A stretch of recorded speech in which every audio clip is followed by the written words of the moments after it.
Roy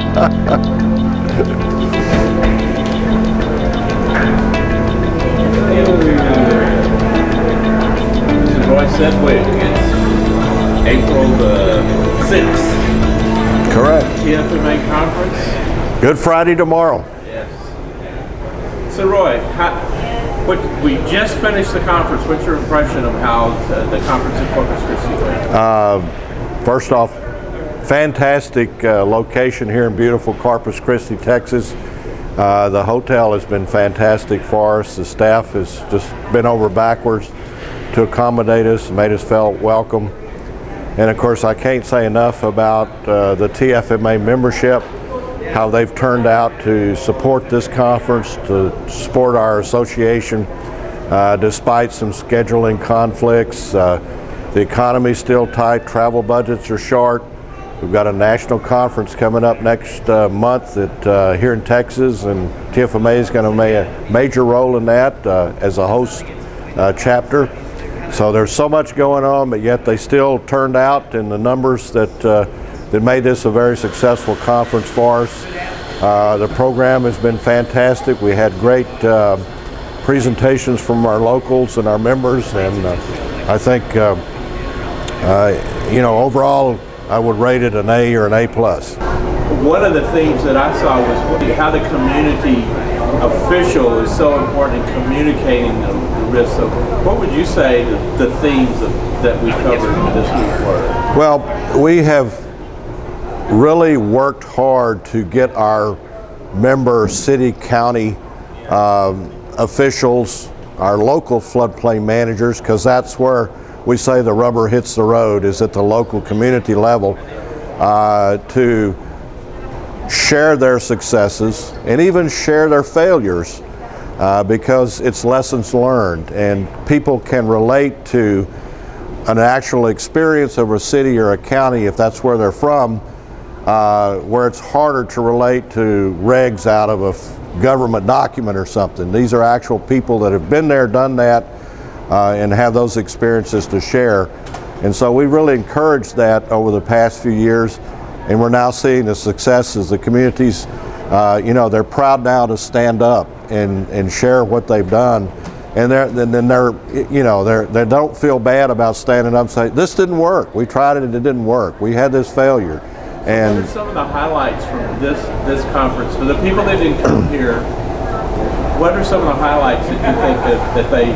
Well, I think some of the first highlights, you go back to look at the workshops that we had, the early bird workshops. We've been told at each and every conference they want more training. They want more varied training, not repeating the same thing every year. And so this year we brought in several new type training workshops. They were very successful, and one of them that really popped out was the ethics training. Ethics for floodplain managers was standing room only. Pack the house. So that tells us we're hearing the call for varied training, more professional training. So we're meeting that effort. I guess the most thing that really grabbed me was the county judge from Medina County. Noah had it easy. I love his comparison of Noah as maybe one of the first floodplain managers in the world, so to speak, when he got his direction from above to build that because the flood was coming, and yet he didn't have to get permits to do it. And it was really classic, and it really showed us today, as to one of the things, how far we have come in this profession of when we first started this many years ago.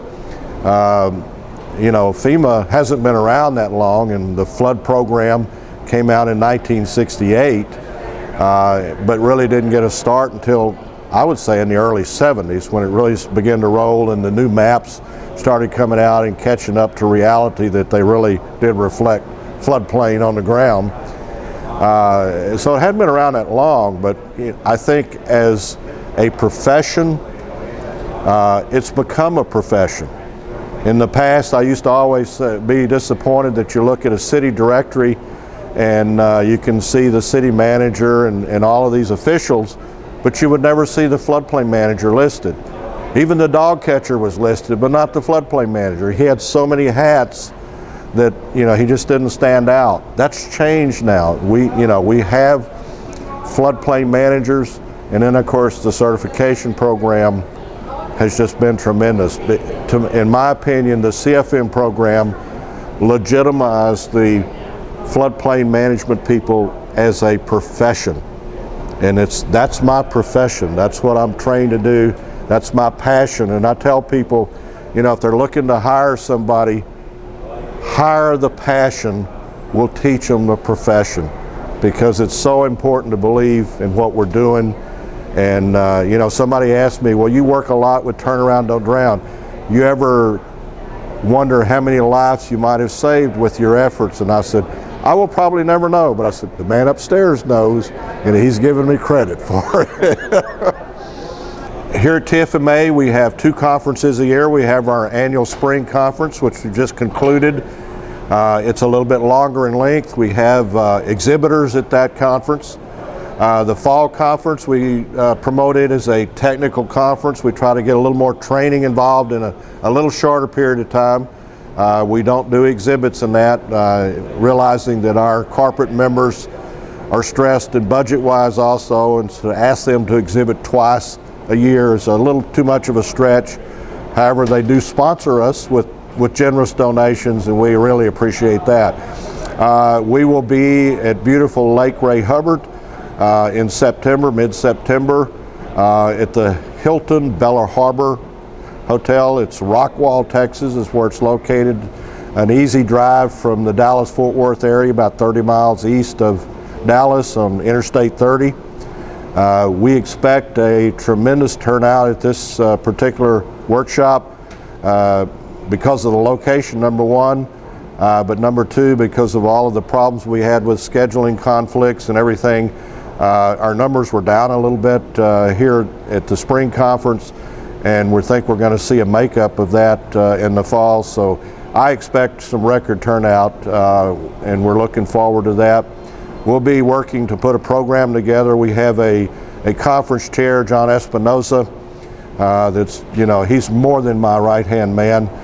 He takes all these papers and puts them together in a functional agenda that flows flawlessly. He groups them into concurrent sessions so that you can hear similar type presentations without having to move around. And he's just done a fantastic job for us, and I know he's going to do the same good work for the fall. In between the fall conference, of course, is the National ASFPM Conference in San Antonio in May. TFMA is going to have a major role as a host state and a host chapter. And in fact, I made the statement earlier today that this is the first time that ASFPM has a Texas track. They've never had a state track before for the state that they've been involved in, and that, 2 reasons for that. Number one, we had a lot of Texas people submit papers, and number 2, we have a lot of things to show our fellow floodplain managers to the north, and so we're hoping that we get a lot of people coming into the Texas track, not just Texas people, but people outside Texas, to see what we do. And I think, you know, TFMA and our members, we're on the cutting edge of this profession, very innovative in some of the things we're doing, and we're proud of what we're doing. We have a lot to share, and we want to share it with our lessons learned and our failures. We've had a few, yes. But you know, a good floodplain manager learns from his failures, moves forward, and turns them into successes. So a lot going on between now and the end of this year, and then of course we turn around and start it all over next year. So anything else you want to talk about, or are you done? I want to say that, you know, I appreciate the support that we have with our federal partners. That is so important. Of course, FEMA, number one, the National Weather Service with our Turn Around, Don't Drown program, the Army Corps of Engineers, the U.S. Still Soil Conservation Service to me, Department of Agriculture, Those federal agency partnerships are a must for an association like TFMA. And I want to thank our corporate sector members. They are a big part of this association. They've embraced the association and our profession. Many of them are now certified floodplain managers, so they know what our communities need from the consultants, and they've improved that communication quite a bit. And your own company you work with, H2O Partners, you know, Joanne Howard is such a blessing to us that we have that relationship and partnership with someone that has such a history with the flood program, of being the previous NFIP administrator. She's been very valuable to us in making those connections with Congress and with the legislatures, and just frankly being a friend to me and giving me advice. You know, it's something that helps our success and makes my job a lot easier, quite frankly. And I value all of those friendships and partnerships that we have with all of those groups, and that, quite frankly, is what makes TFMA a family. And we say that, may sound a little corny, but folks, they believe it. We are a family. We care about each other. We support each other. And you know, our dream and our desire is that we have a flood and nobody's damaged and nobody dies. That's what we want to do.